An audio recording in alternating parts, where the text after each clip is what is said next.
convencido y convertido. Y vamos a estar leyendo en Hechos, capítulo 3, versículo 19. Hechos 3, 19. Lo leo en el nombre del Padre, del Hijo y del Espíritu Santo. Así que, arrepentidos y convertidos, para que sean borrados vuestros pecados, para que vengan de la presencia del Señor tiempos de refrigerio. Convencido y convertido. Toma asiento.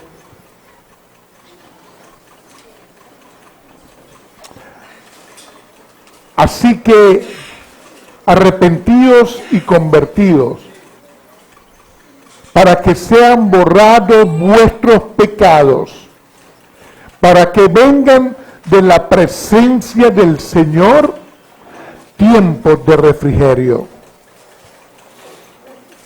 La palabra del Señor nos debería de mover a creer que Jesucristo es el Señor.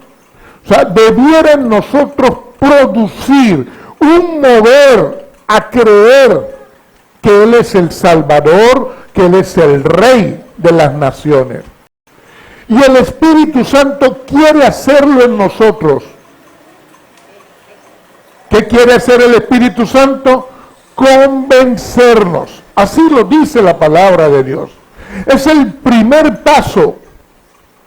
Cuando disponemos nuestro corazón para oír la voz de Dios, es lo primero que debiera ocurrir. Luego debe haber en nosotros una buena actitud para avanzar hacia una conversión. No es lo mismo el convencernos que el convertirnos.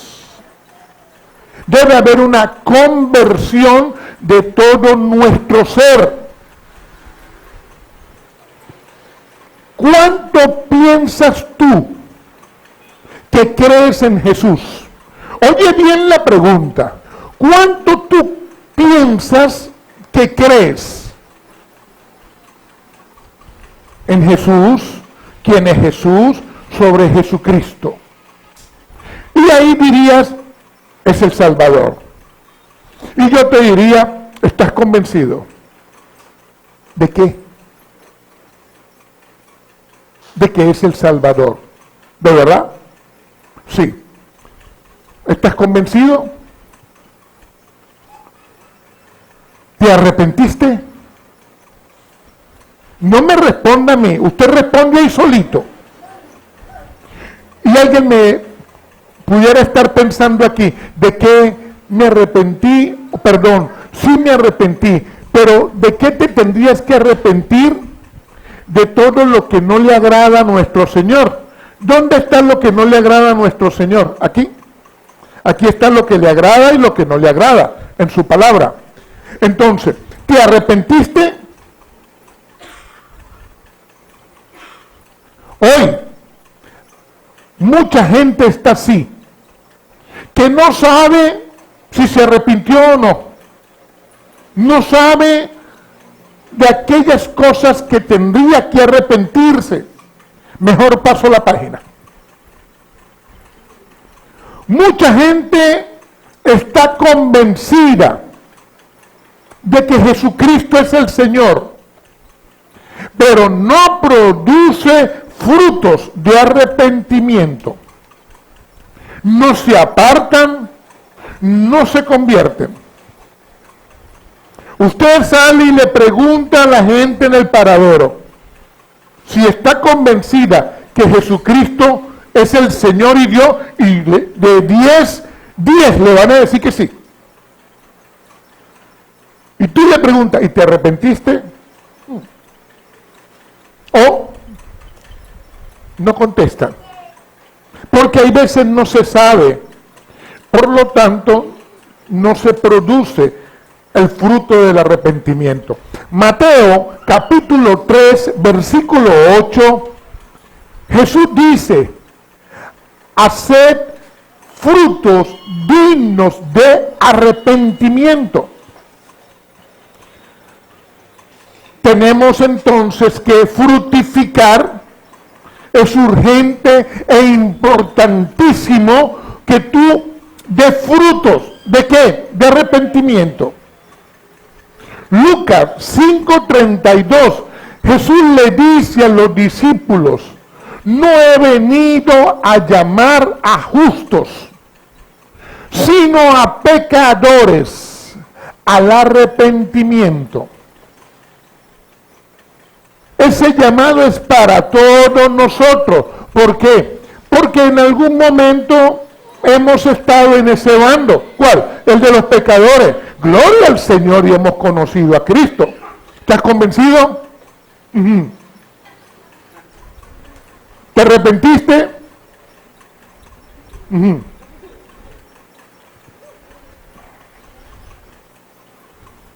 Dios nos permite, nos da el poder de la decisión, de decidir por Él, por Dios, mediante Jesucristo. O sea, por medio de Jesús, usted recibe todo lo de Dios. ¿Te convence el Evangelio?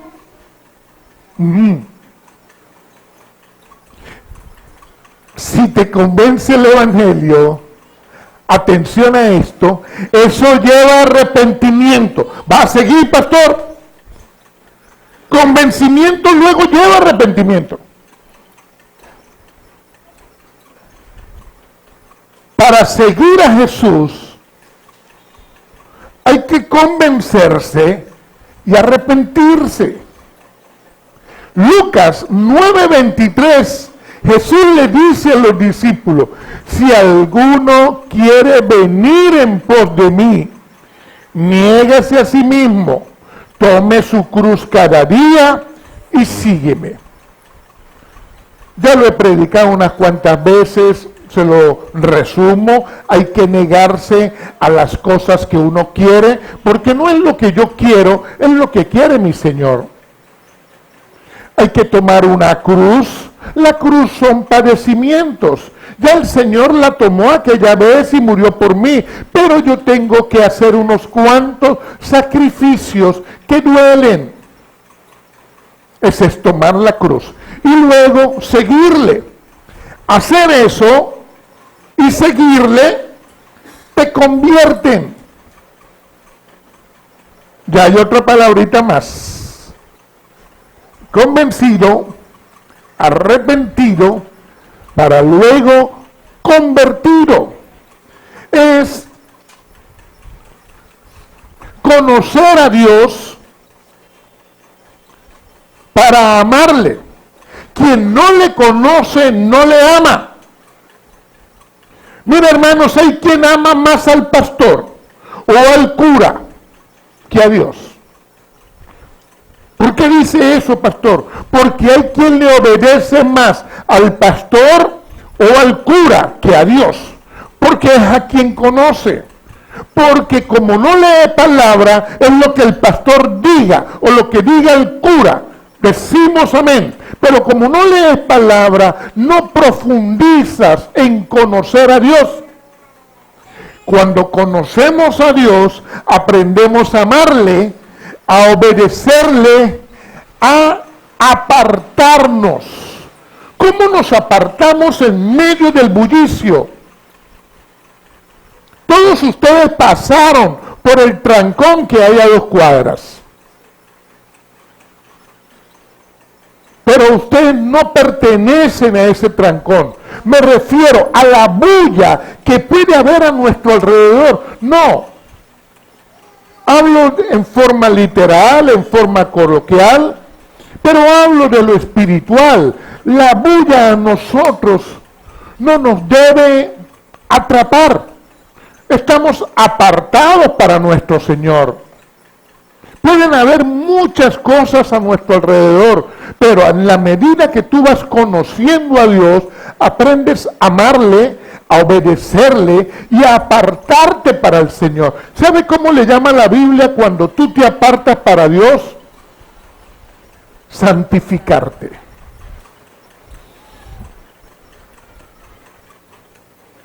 Hay un proceso para lo eterno, no un proceso eterno.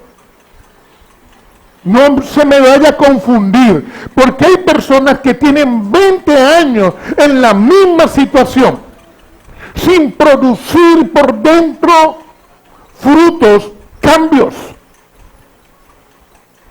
Claro que sí hay proceso y en la vida hay proceso y proceso, pero no puedes seguir aprendiendo a leer las vocales 20 años.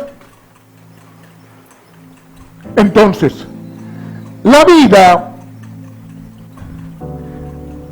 vas a conseguir procesos para lo eterno. Solo no vas a poder. El Espíritu Santo nos va a ayudar. Y hay una promesa en Hechos capítulo 2, versículo 39. La palabra de Dios dice que para vosotros, o sea, para nosotros acá, es la promesa para vuestros hijos,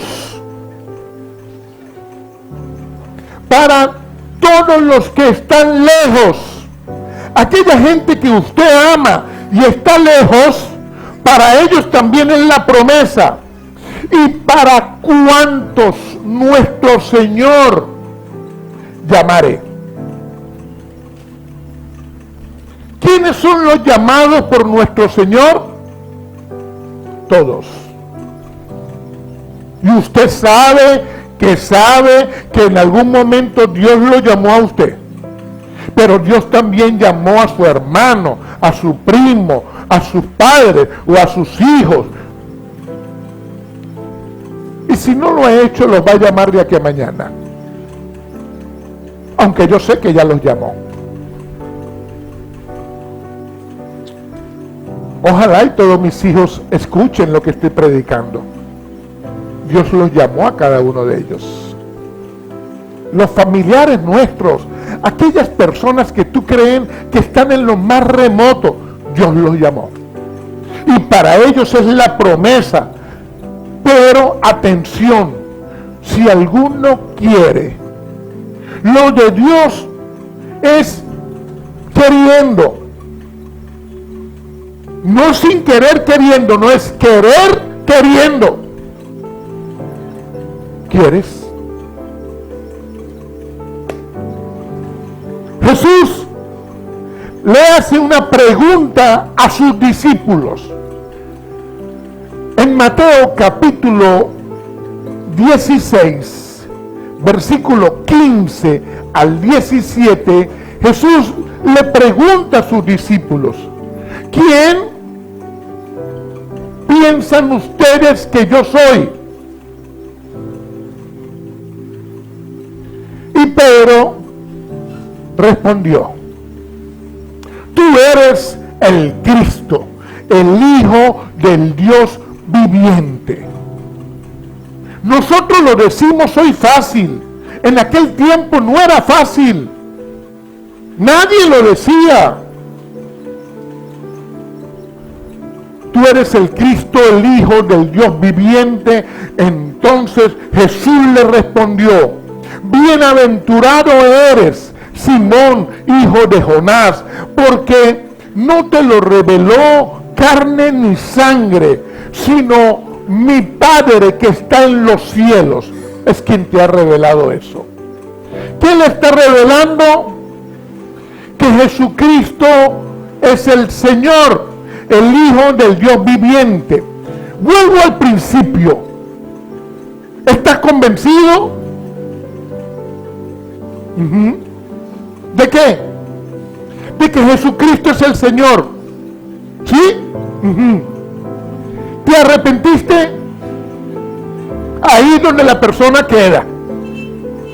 Sí, pero no. o no, pero sí. Eso es personal, eso es de cada uno de ustedes. Usted sabrá si se ha arrepentido y de qué cosas. Arrepentirse es querer queriendo. Ahí no se vale remordimiento. ¿Ok? Entonces, Pedro reconoce que Jesús es el Hijo de Dios. Lo que tú ya has creído, a según. De lo que tú estás convencido, a según. ¿Te arrepentiste? Jesús también le pregunta a los fariseos. Oigan lo que dice Mateo capítulo 22, versículos del 41 al 46, cuando Jesús está con los fariseos. Y estando junto a los fariseos, Jesús le preguntó, diciendo: ¿qué pensáis del Cristo? ¿De quién es hijo? Le dijeron: de David. Él les dijo: pues ¿cómo David en el Espíritu le llama Señor, diciendo: dijo el Señor a mi Señor, siéntate a mi derecha, hasta que ponga a tu enemigo por estrado de tus pies?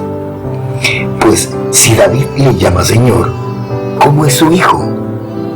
Y nadie le podía responder palabra, ni osó alguno desde aquel día preguntarle más. Jesús le está preguntando a los fariseos. Ellos siempre le preguntaban a Jesús, de todo le preguntaban. Pero ahora es Él que le pregunta a ellos. Se cambió la cuestión. Usted siempre va a conseguir en los evangelios que ellos eran los que le preguntaban a Jesús. Pero ahora es Jesús que les hace dos preguntitas a ellos. Como para que esto usted pueda entenderlo más, agarrar más la palabra ahora. Usted no vino aquí a comerse una cola de 2 horas para salir igual. Así que métase en la palabra. Hágase cuenta que la pregunta es para usted.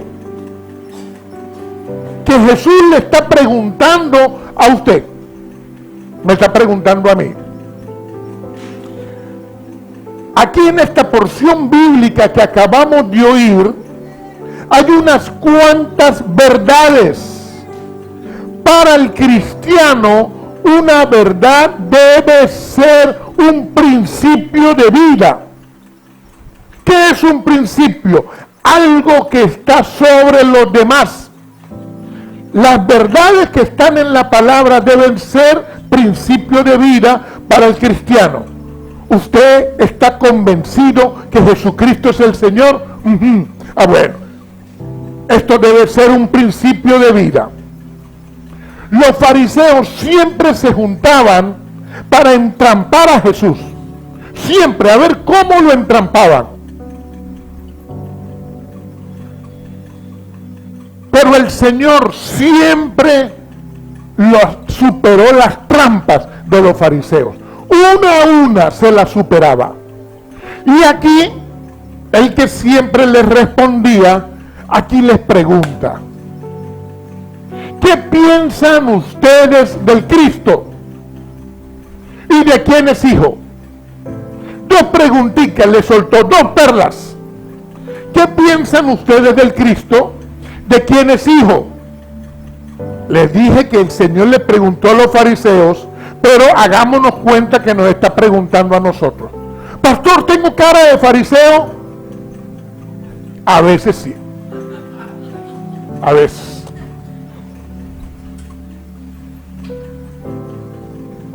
¿Qué piensan del Cristo y de quién es hijo? Dios había hecho pacto con David. De David vendría el ungido. Cristo significa el ungido. Jesús era el ungido. Él era el Cristo. Ahora, los fariseos no sabían esto, o no lo aceptaban, o se hacían los que no les importaba. Ellos le tenían envidia a Jesús por las señales y los prodigios, los milagros, por la forma de hablar de Jesús, por la gente que estaba alrededor de Jesús. Era muchísima la gente que estaba siempre alrededor de Jesús. Y los fariseos le tenían envidia.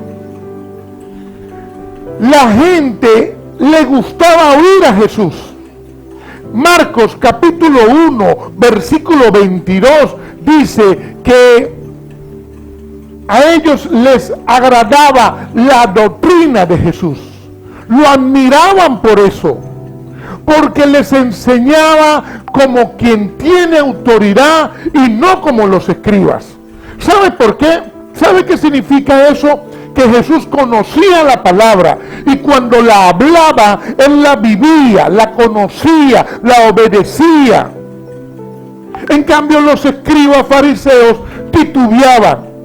Eso como que usted vea que se pare a alguien a predicar y empieza a titubear. ¿Dios dijo o no dijo? No.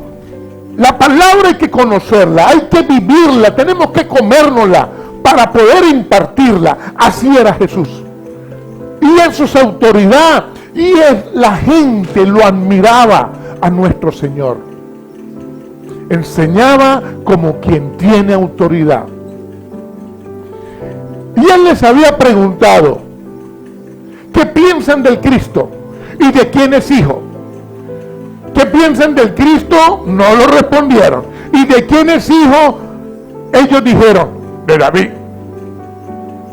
Yo creo que dijeron entre dientes, de David.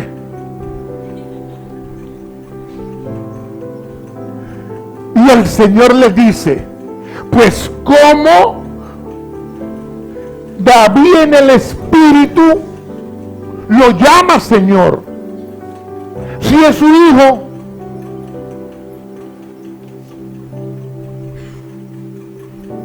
O sea, ¿cómo David lo llamaba Señor? Señor significa Dios, el que está por sobre todo. Eso significa la palabra Señor en los evangelios. Tenía que ser un hombre, el Cristo, tenía que ser un hombre descendiente del linaje de David. Esto sí lo sabían los fariseos, eso sí lo sabían. Pero tenía que ser Dios. El mismo David lo llama Señor. O sea, tenía que ser hombre, tenía que ser Dios. Los fariseos no conocían toda la verdad. No la conocían no porque no la hubiesen tenido, no les interesó nunca.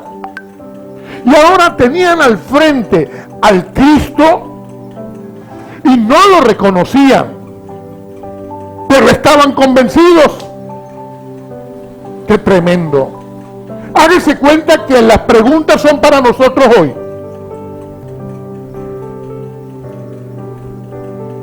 Hágase cuenta que el Señor nos está preguntando a nosotros hoy.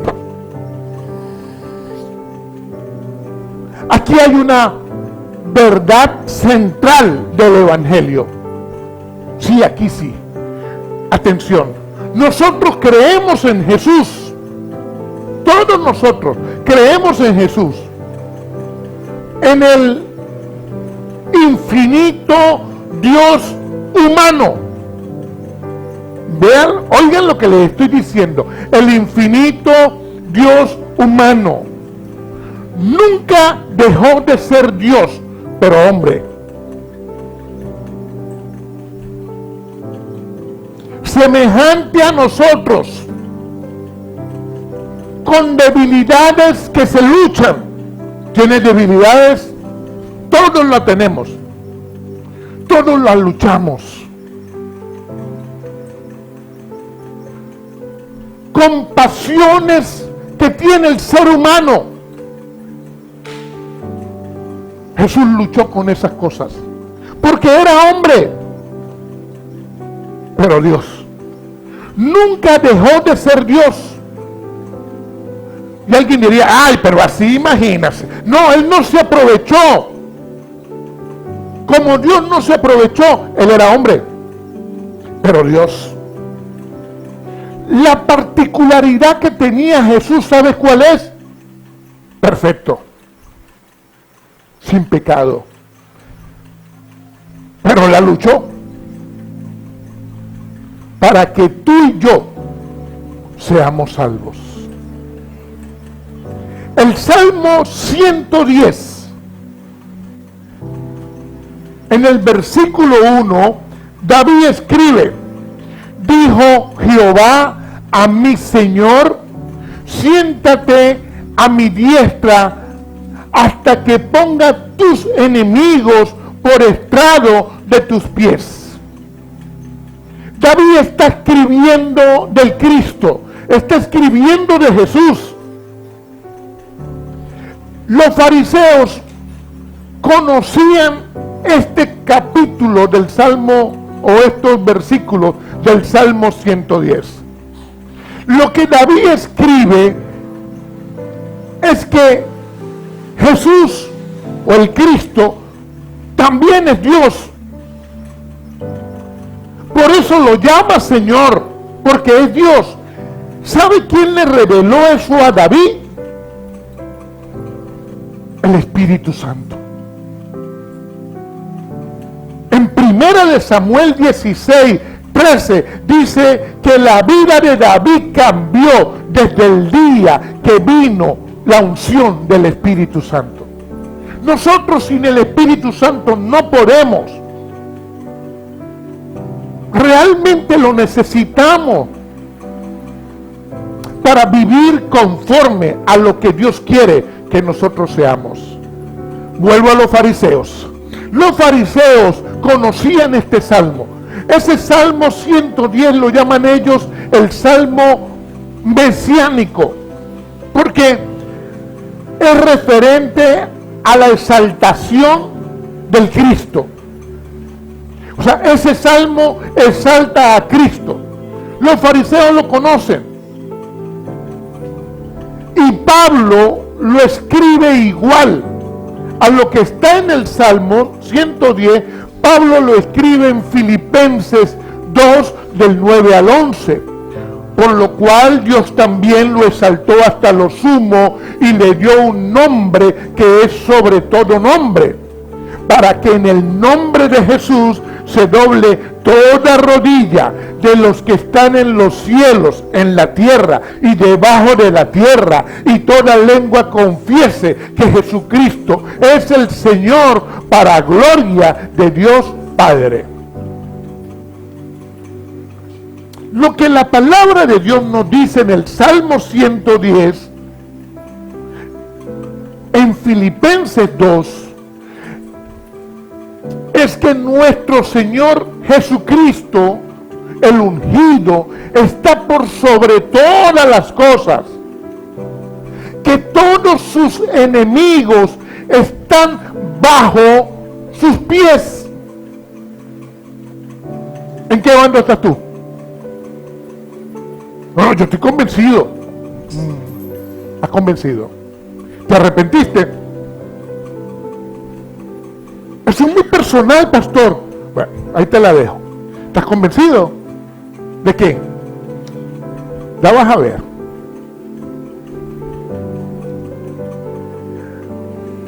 Un hombre que mostraría el poder de Dios. ¿Quién? El Cristo.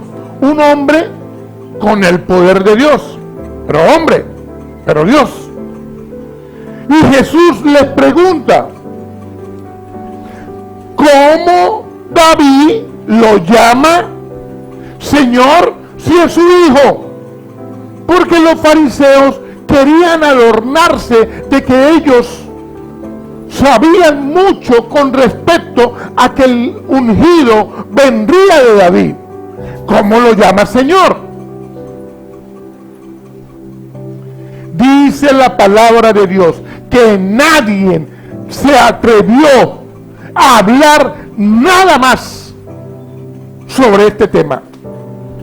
Atención a esto, cuando hay una discusión, un debate, y alguien se queda callado, es porque está convencido. ¿Qué quiere decir?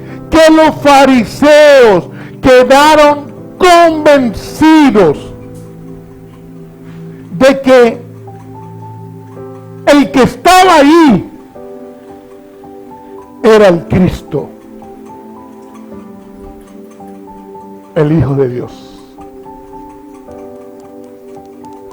¿Se está dando cuenta usted que no hay mucha diferencia entre nosotros y los fariseos? ¿Estás convencido? Hay una verdad que está sobre todo, un principio de vida. Y ellos asumen que Jesús tiene razón. Y dice la Biblia que no respondieron más nada. ¿O no respondieron nada?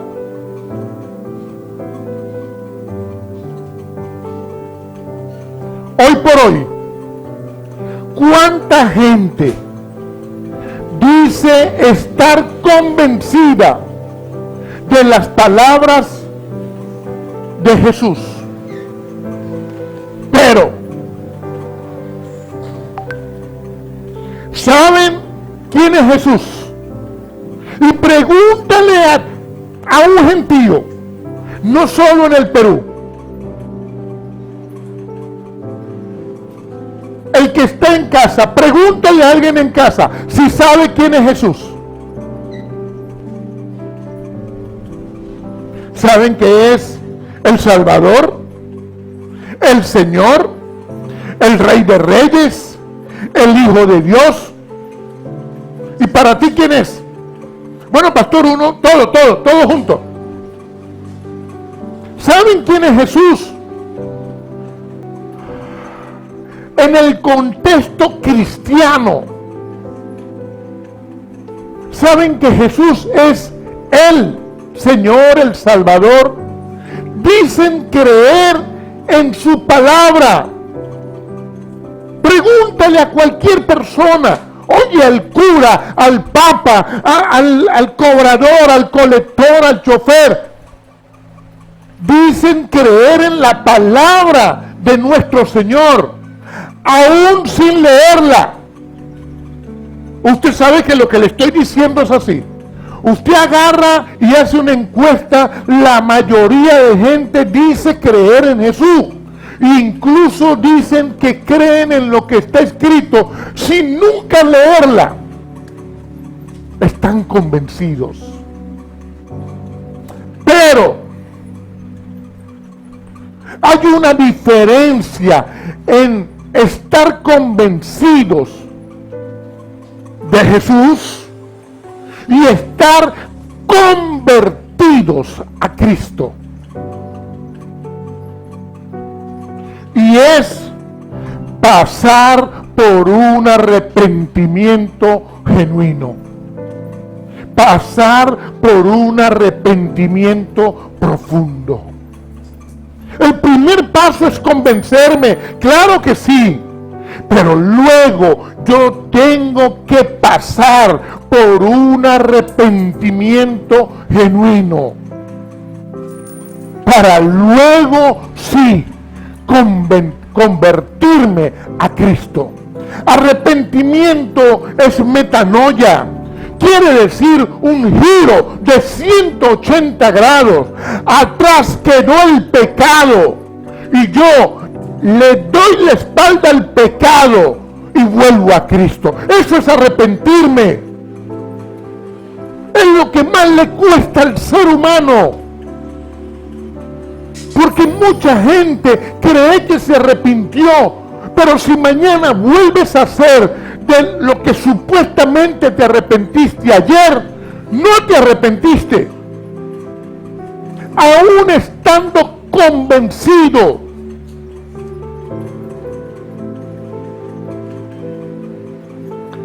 los fariseos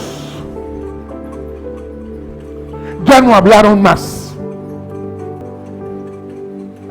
Mire, es impresionante. A partir de este capítulo ya no preguntaron más. Después de Mateo 22 ya no le preguntan más a Jesús. No respondieron más, ya no preguntaron más, ya no hablaron más, ya no se arrepintieron, no se convirtieron. Convencidos, pero no sé si usted me entiende esto. Ellos estaban igual convencidos del Cristo que tuvieron al frente, mas no se arrepintieron. Por lo tanto, no se convirtieron. Así es hoy. Así es hoy. Mucha gente no le interesa hablar más. Con lo que tengo, me conformo. Apruebo esto. Sí, estoy convencido de Cristo, pero no soy fanático, dijera alguien. No soy religioso. Hay una iglesia chévere allá abajo. Se emborrachan y todo, y chévere. Están convencidos, pero no les interesa una relación profunda, genuina con nuestro Señor. No le siguen.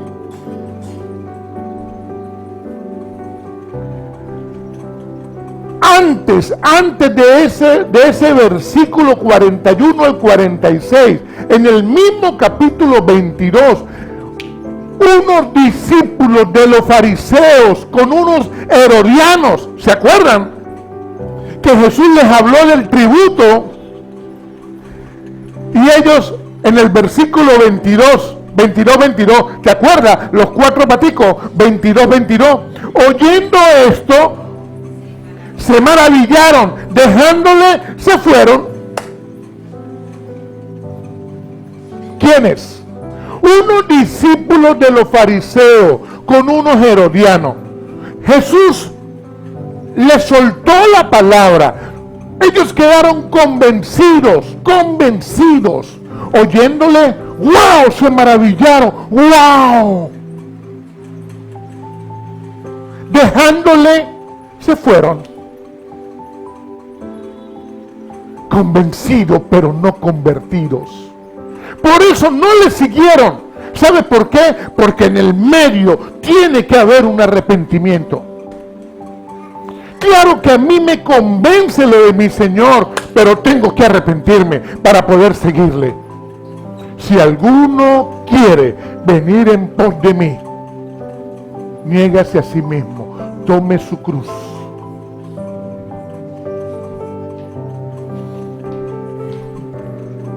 El mundo se pierde hoy con gente convencida, pero sin convertirse a Cristo. Su nacimiento. ¿De qué sirve que la gente diga feliz Navidad? Feliz Navidad es feliz natividad, feliz nacimiento. ¿De quién? De Jesús. ¿De qué sirve? Y están los extremos. Ahí, ¿cómo celebran la Navidad? Esos son diabólicos. Los extremos. No, el Señor quiere que tú estés feliz de que nació Jesús hace 2000 años. Pero no solamente nació hace 2000 años, nació en mi corazón. ¿De qué sirve que las personas tengan la mejor sonrisa y vivan de fiesta en fiesta, celebración, si no se convierten a Cristo? No sirve. Su muerte y su resurrección, Semana Santa, la gente camina sin hacer bulla. Desde el viernes al domingo, no comen carne. ¿De qué sirve? hablan bajito, parecen unos bobos. No están convertidos. Saben que Jesús murió un día y creen que muere todos los años. No, Él resucitó y nos dio el poder de la resurrección a nosotros. Pero de esto hay no solo que convencerse, hay que arrepentirse de nuestra vida anterior y convertirse a Cristo. ¿Ya me está entendiendo usted? Creo que ahora sí.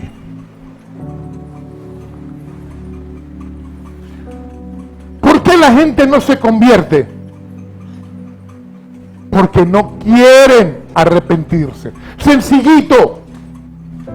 Con solo el convencimiento me quedo. Hay gente con 20, 30, 40 años convencido. ¿De qué? Jesucristo es mi Salvador. ¿Te arrepentiste? No hablan más. ¿Cómo los fariseos? No hablo.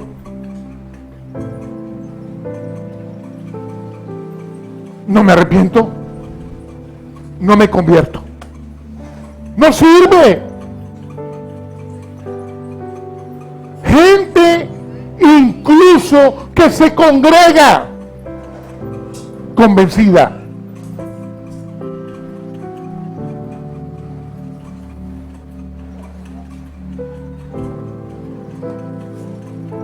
No hablan, no se arrepienten. La Biblia dice en 2 de Crónicas 7:14, si se humillara mi pueblo, sobre el cual mi nombre es invocado, si oraran, si buscaran mi rostro, si se convirtieran de sus malos caminos, entonces yo los oiré desde los cielos, perdonaré sus pecados y sanaré su tierra. ¿Más claro lo quieres? Humillarse tiene que ver con arrepentirse, porque para humillarse hay que reconocer. El que reconoce se arrepiente, y el que se arrepiente se convierte.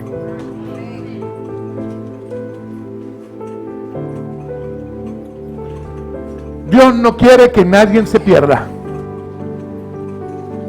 Ezequiel capítulo 18 versículo 32 dice: porque no quiero la muerte del que muere, dice Jehová el Señor. Convertíos pues y viviréis. ¿Sabe cuánta gente anda muerta en vida? Convencida, pero no convertido.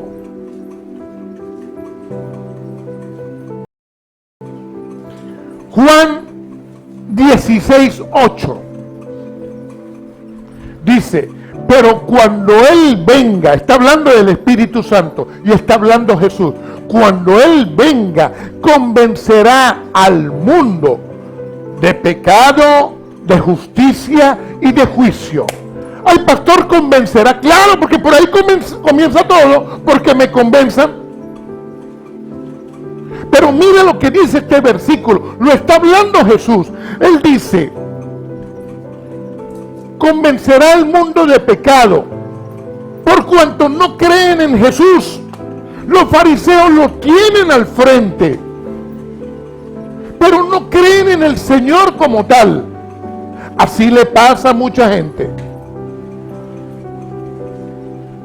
Lo convencerá de pecado, de justicia, por cuanto ya el Señor está ahora en el trono de Dios, no en la tierra. Ya se lo voy a explicar. Y de juicio, por cuanto todos los enemigos de nuestro Señor Jesucristo están derrotados bajo sus pies y juzgados. ¿Qué quiere decir esto? Que el Espíritu Santo nos va a convencer a nosotros de que es necesario arrepentirnos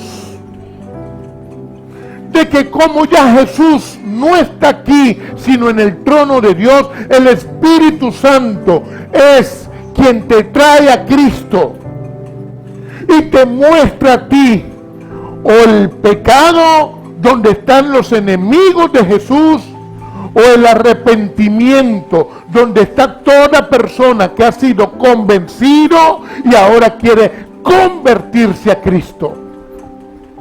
Solo tú no vas a poder.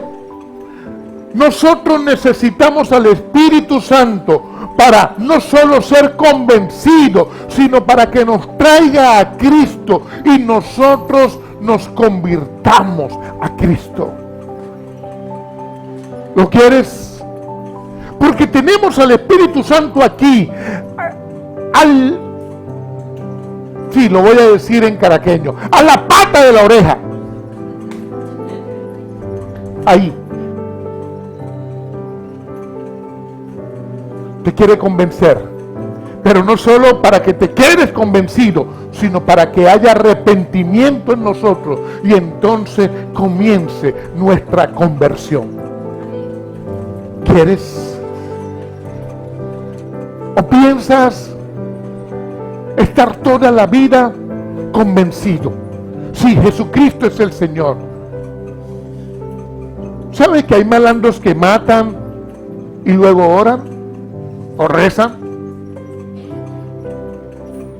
A según se encomiendan para lo que van a hacer. ¿Usted cree que esos están convertidos a Cristo? Están convencidos que Jesucristo es Dios, pero no hay arrepentimiento.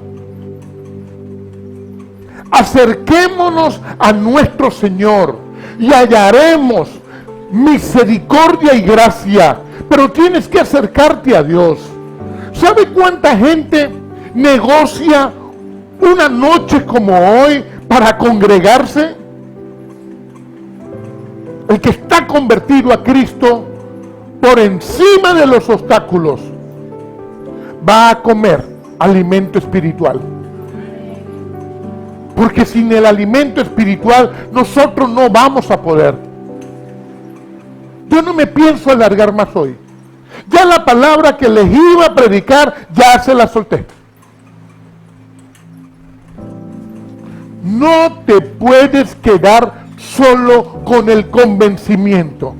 Es necesario pasar por un arrepentimiento genuino, profundo, y entonces convertirnos a Cristo. Cierra tus ojos.